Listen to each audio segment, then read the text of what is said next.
What's up, everybody? Welcome back to the channel. Last night we saw UFC Atlanta, and for it not being a number card, it absolutely delivered. I don't care what anybody says. It was fantastic. I mean, there was moments in that fight that were kind of bland, but I found myself being genuinely excited. You know, and that normally only happens on some of the numbered cards. So, great card last night. I thought it was very important for some of the fighters that were placed on that card to be fighting in Atlanta, if you know what I mean. Atlanta is historically an African-American city. The representation was there in the card, and I just think that sort of stuff is important. And I want to talk about the main card. We're going to skip over the prelims, and, you know, no offense to Alonzo Minifield or Sai, but we're going to skip over that one too, and we're going to start with Mansur Abdul-Malik versus Cody Brundage. That tongue tie is kind of a good representation of how that fight went. Oh, what happened? He hurt him with that knee. Brundage is covering up. I believe that this fight was going to be one of the better fights that we had seen all night long. There was that moment where they got into a wild exchange. If you follow my page, you saw I posted some highlights of it on my YouTube shorts. They get into a sick, nasty exchange. They're just throwing for the fences, throwing huge power punches. Some are landing, some aren't.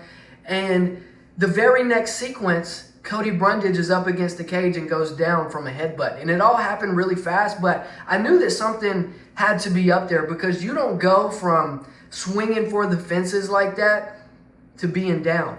I think both of those guys really wanted to be in that fight, and I think both guys really wanted to leave it all in the cage. Like, they were there to fight and to give us a show, and we got robbed from it. The victory was given to Mansur Abdul-Malik. If you see me looking over here, I'm looking at my computer. Thought maybe it should have been a no contest, but Cody Brundage's stock doesn't go down in that fight, I believe. If anything, he's going to pick up right where he left off. I think he'll get a pretty decent fight next. Mansur remains unbeaten though. Moving right on up to another Cody, but Cody Garbrandt, the former champion, versus Raoni Barcelos. I was not very interested in this fight, in the build-up whatsoever. I don't know about you guys, but during the walkout, I found myself starting to feel something. My heart began to race a little bit. I started to get excited to see Cody Garbrandt. And when he came out in the first round, I remembered why that excitement was happening, because he's so athletic. His strikes are so nice. He's in and out. He can get out of the way of danger really quick. He circles around really well, creating angles. I mean, he looked freaking fantastic, and the showmanship is also there. But we know that has also been to Cody Garbrandt's demise as well. Some of the showmanship, some of the playing around, because here's the reality with the Cody Garbrandt fight, right? He can either put your lights out, or he can either be put out. And anytime Cody gets touched, I'm not going to lie, I get a little nervous that he's going to get put to sleep. But the chin was there. The chin was there, and I think he's shown that his chin might just be back. What concerned me the most, though, was the gas tank. He was awesome in the first round. Dude, Cody Garbrandt's got to be one of the better first-round fighters in the UFC. I mean, up there with, like, Conor McGregor. But these guys, like Conor and Cody, they just gas out. They're noticeably different fighters into the second and third rounds of fights. And that's what we saw from Cody. Barcelos started to pick it back up. He hurt Cody really bad at the very end of the second round. You could argue that was enough to steal the round. I had Cody winning that round up until that point. And then the third round I can give to Barcelos.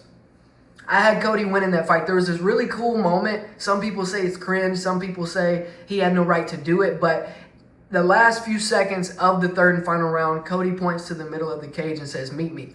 Let's throw down." And Barcelos did not accept that invitation, which in hindsight was the correct decision, because he ended up getting the win on the scorecards. I'm hearing people say Cody Garbrandt should retire. I don't know, man. I don't know why he's doing it. It's either for the love of the game, it's because he believes he can become champion again, or just straight up for money. And it might be a mix of all three. As a matter of fact, I'm probably sure that it is a little mix of all three of those things. And he showed that he can still be competitive. He can go out there and win fights. So I'm not ready to see Cody No Love Garbrandt retired just yet. Moving right on up to Edman Shahbazyan versus Andre Perroski. I thought Andre Perroski could find a knockout in this fight. It turns out he couldn't find anything. I mean, Shahbazyan was looking like a prime Muhammad Ali out there. Obviously, I'm just kidding there, but he looked great. He looked great striking. He looked great on the feet. He defended a ton of those half-ass single-leg takedowns that Perroski was trying to shoot on him. He just did really well. I found myself getting frustrated for Perroski just because Perroski could not get anything to work. He couldn't find success anywhere. And you know, if I'm sitting on the couch, not doing anything, not even participating in this match, and I'm frustrated, you know the guy that's in there is freaking steaming, right? So, awesome performance from Shahbazyan. I think this new fight camp, this new team that he's with is working. I think it makes him 2-0 since moving over. So, very good stuff from Shahbazyan, man. Like, there's so many interesting fights at middleweight. And I love to see a performance from a guy like Shahbazyan who has been around for what seems like forever, but he's only 27 years old. So we have not a new contender, but a serious young contender. And I'm excited to see what's next for him. Moving on up to the co-main event. We're going to have a fast video today. I cannot wait to talk about the main event. But I'm going to go in order. Rose Namajunas versus Miranda Maverick. What did you guys think about this? Let me know in the comments. Seriously, who did you have winning? Because I am a huge Rose Namajunas fan. I love Thug Rose just as much as the next guy, but that fight could have been scored either way. First round, I like Rose Namajunas. You could argue that Miranda started to steal it back towards the end. Second round, more of the same. I want to talk about Miranda Maverick's power. There were times when Rose Namajunas had dominant position, looking for finishes, looking for submissions on top of Miranda, and she would totally flip the scenario, literally flipping Rose Namajunas over just in this huge burst of power, flipping her over, and then almost finished her in the second round, and she did something very similar in the third. The thing that saved this fight for Rose Namajunas was dropping Miranda Maverick in that third round, and she got the control time for the remainder of that final round. Miranda's leg did get hurt. I'm curious to see what happened there. After the fight, she was limping noticeably. So something did happen whenever she got dropped. I don't know if something snapped. Hopefully not. Hopefully she makes a quick turnaround. Rose is calling for a title shot. And other than the fact that she is a former champion, do we think that beating the number 11 ranked fighter is enough to get the title shot? I don't know. I'm going to leave that to you guys to let me know in the comments. I am a fan of if a former champion, a dominant champion, puts together a nice little win streak, gets some names, give them a shot, you know. So I wouldn't be against it is all I'm saying. Moving on up to the main event of the evening, the Nigerian Nightmare Kamaru Usman versus Joaquin Buckley. Everybody counted Kamaru out. I'm sure there's some of you fine gentlemen out there that actually did give him a chance, but in my circle and all of the talking points that I heard from most MMA channels, nobody was giving Kamaru a chance, and it's so crazy. Just 2 years ago, no one would have ever picked Joaquin Buckley to beat Kamaru Usman. As a matter of fact, 2 years ago, nobody could stand Joaquin Buckley. We thought of him as a loudmouth that got put up by Kevin Holland. What Joaquin Buckley has been able to do promotion-wise has been incredible, and in the ring. I don't think that the UFC has done a great job of building Buckley up, is what I'm getting at. Everything that Buckley has gotten, every fight, all the promos, has been of his own doing. This is so important in this sport. You have got to go out there and get it for yourself. You can't wait for the UFC to just give you fights or give you promotion. Because unless you're a big star, it's just not going to happen, right? And Joaquin Buckley put himself into the driver's seat, essentially, by calling out all these people. He called for McGregor at one point. Do y'all remember that? Like, Buckley has been busy, not only in the gym, but on the microphone, on social media. He's done a fantastic job. But back to this fight. 2 years ago, this would not have been a fight that you guys believed that Buckley could win. To now, everybody's talking about Kamaru's knees.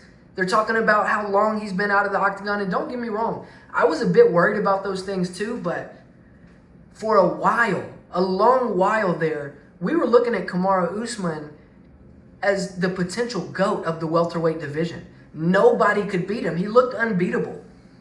Like, do y'all remember how nasty his jab is? Do you remember it sitting down Gilbert Burns? Do y'all remember those wars he had with Cody? Do you remember the wrestling? Do you remember him beating Sean Strickland? Do y'all remember these things from Kamaru's prime? Because I do. And I wasn't willing to allow myself to forget those things. See, as fans of the sport, we have to be responsible with not forgetting. And I get it, this sport is such a what have you done for me lately type of sport where sometimes it is easy to forget. But I didn't allow myself to go there. I knew that Kamaru had a ton of championship experience, and I knew that his strength of schedule for the people he's fought has just been tougher than Buckley's. Now, I am very impressed with Buckley. He never went away in the fight. And in the 5th round, I thought he started to gain some momentum. It's a 25-minute fight. And when you can't put a guy like Buckley away, he's going to always possess that danger. But I thought Kamaru Usman, not only did he absolutely dominate, like maul this kid with the wrestling, but he was also extremely responsible on the feet. He didn't get going. He didn't look the same. And maybe it's just because he didn't want to go there for this fight. He wanted to specifically implement the wrestling, but he never really got going on the feet. And we know that's Kamaru's bread and butter. Like, he is a damn good wrestler, but he will hurt you on the feet. And it just didn't look like him and Buckley were quite on the same playing field. Buckley possesses this freakish power. And I thought Kamaru was extremely responsible in those striking exchanges. There was a few times he did get clipped. I thought he recovered fantastic. And yeah, the Nigerian nightmare prevails. Buckley will be back. I actually noticed Buckley getting better during the fight. So once he goes back to the lab and starts getting back to work, Buckley's going to continue being a problem. But Kamaru's just too complete of a fighter. And he showed that last night. He's calling for his shot. Winner of Islam versus JDM. The UFC might try to put him against Bilal in the interim. I think that's a fight that makes a lot of sense. And I know Kamaru wants the path of least resistance. Who doesn't, right? We all want maximum reward with the minimum of work put in. But we can argue that Kamaru's already put his work in, right? Very arguably the second best welterweight of all time. Some could even argue the best. It just depends on how you feel about GSP. Why not?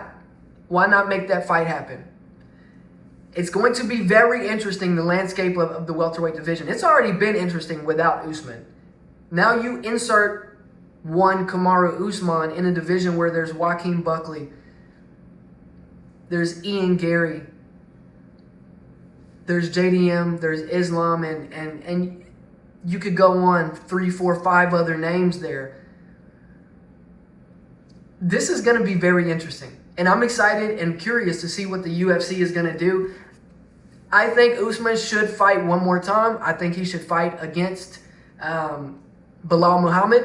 Then he'll be undeniable, but I would not be mad if the UFC put him up against the winner of Islam versus JDM. So, yeah, that's really it, guys. I just wanted to go over that card very briefly. I am taking a trip to the UK tomorrow. I'll be gone for about 2 weeks. I'm going to continue to try my best to post consistently. There's some massive, massive cards that are coming up. This summer is going to be sick. A lot of fun fights, a lot of fun matchups coming up, and I'm just so excited, man. Like, just when you think that the UFC can move on, not that they can't, but that we're ready to move on to this new gen, guys like Kamaru Usman prove to me, and maybe have proven to you through that performance last night, that, hold on, maybe the UFC is just better with guys like Kamaru still around and still performing at the highest level.